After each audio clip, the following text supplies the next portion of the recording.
You got to hand it to the globalists, though. Like all master criminals, they are incredibly bold. They have a lot of panache, a lot of flair. They are outlandish. Imagine, we already have the most open borders in the world, the most open welfare for immigrants in the world. It's only Western Europe and the United States that do this. Totally wide open. If you can get here, free health care, pay for your baby, massive welfare.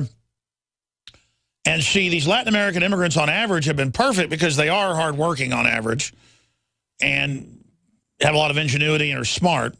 But then they'll also work the system and go get on welfare at the same time as a supplemental under multiple identities.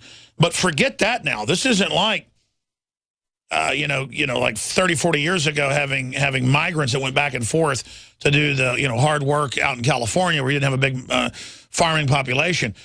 This is the collapse of Latin America that is in total shambles right now in the global depression, in an agreed deal with Guatemala, Mexico, and the U.S. to bring in unlimited illegals who have diseases, who have huge criminal records, who have mental issues, who are handicapped, who are totally ready to fall in as Democratic Party voters. And then Melissa Harris Perry gets up and says, you are racist, like the Klan, if you aren't for totally open borders. I mean, that is just wild. It'd be one thing if they said anybody can come here but no welfare. That would still be pretty wild. But I'd be, okay, fine. Because, we've killed 50-something million of our babies. We do need to replace the population. But no. If you took all the middle-class people out of Latin America, there's not many down there, it would collapse. In fact, some of the middle class down there is better than our middle class because you got to work really hard, know what you're doing to survive in these kleptocracies.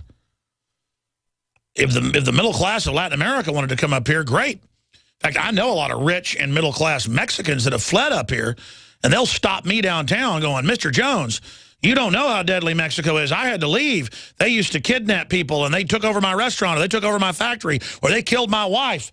I mean, everywhere I go. I was in a restaurant once, and the owner was Mexican from Mexico. It turned out he was like some famous boxer. He runs over, he's like 70 years old, something like Ricardo Montalban. He's like, Mr. Jones, you have no idea how bad it is. You were absolutely right. It's collapsing, blah, blah, blah, blah. Wait till the average yuppie finds out how bad this is. I want to go back to William Geen of alipac.com, alipac.com.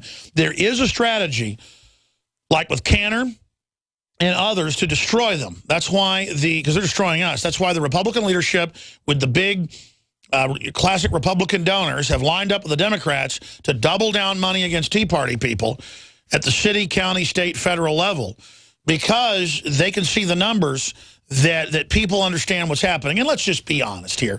There's probably 20% of the Republican Party that doesn't like seeing a bunch of brown people run around and doing it because of racism. But I know, Mr. Geen, I know myself, this is about survival. Okay, Latin American countries hate each other, folks, and have riots over soccer games. You cannot bring in masses of people from collapsed countries like this and not have a total meltdown. So you got a bunch of racists on the Hispanic side, a bunch of racists on the white side. This isn't about that.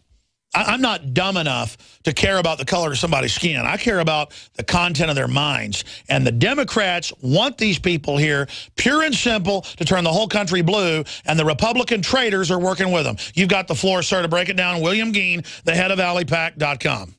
Well, what's happening right now, Alex, we believe is more than just campaigns and protests. We believe that there's a new movement rising rapidly in America that's beyond the Minutemen, beyond the Tea Party. And it seems to be involving a lot of different groups and other different types of Americans that weren't working together before, combined with people who are starting to abandon Obama and the Democrats, including blacks, Hispanics, white liberals in cities. Everyone's waking up to Obama as he tries to run across the field with this. So we have a movement that's building. And we have some very, very encouraging information of things that just happened. Just last weekend, we held over 300 protests across this country on July 18th and 19th. Some were small as 5 or 10 people on an overpass. Some of them had 100 people, but they were in 300 locations against illegal immigration, against immigration reform amnesty legislation, and against the current Obama-inspired border surge that we're enduring at our borders right now. And we did these, and then there was one other. It was an interesting story because it just broke out of Boston.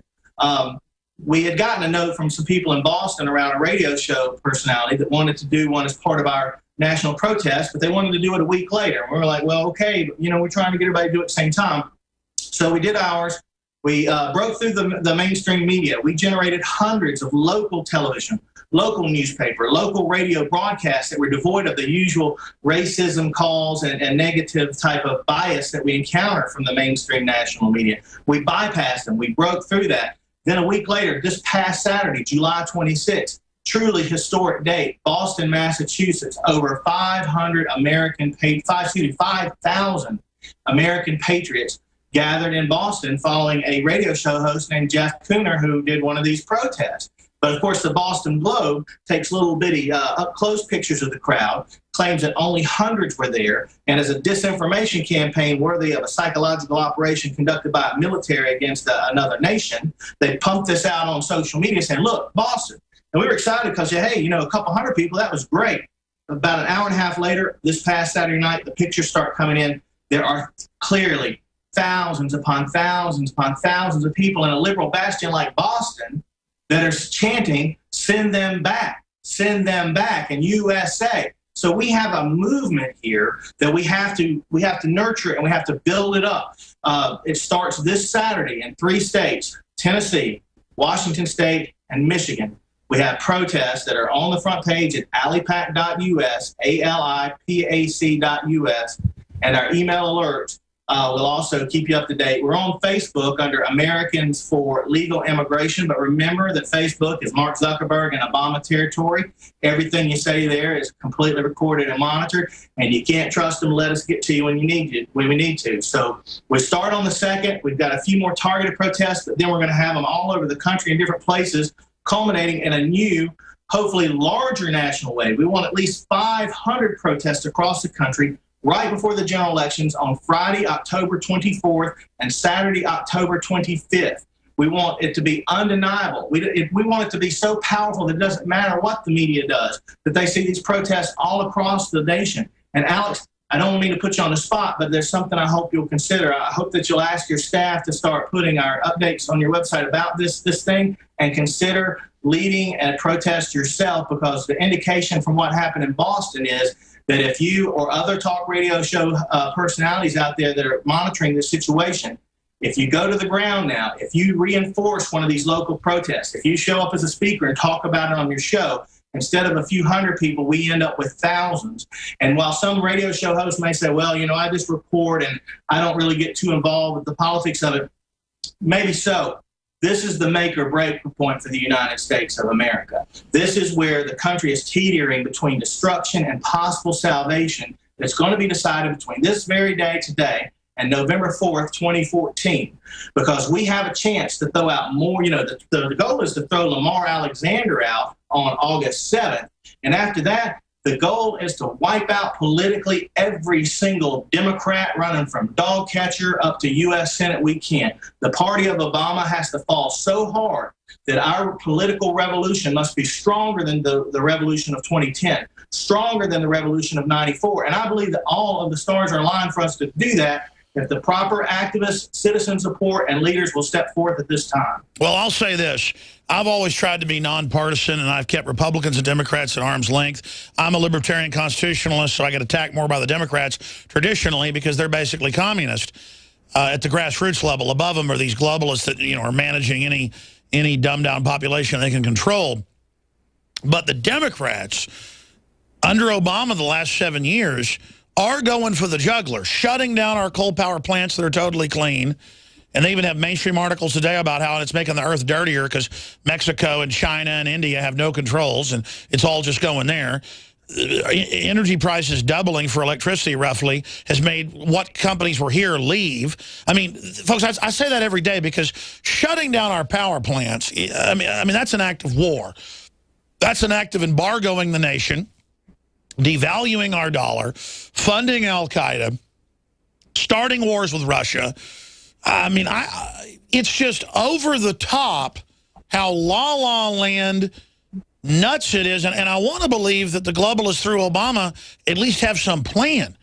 But when I really pull back from it, they're destroying their own empire. And it really comes down to the fact that the Democratic Party really does hate individual wealth and the middle class. And I've got an article here where today, I was going to get to in a minute when I dig it out, where the majority of billionaires are supporting open borders because they really do want to destroy the middle class and be the only ones with money, because the only thing that threatens a big globalist is the middle class that's got $1 million or $500,000 saved, because we might want to be free, or somebody who's going to retire with $1 million or $2 million. They want us out of the way, just like in the third world they want people poor.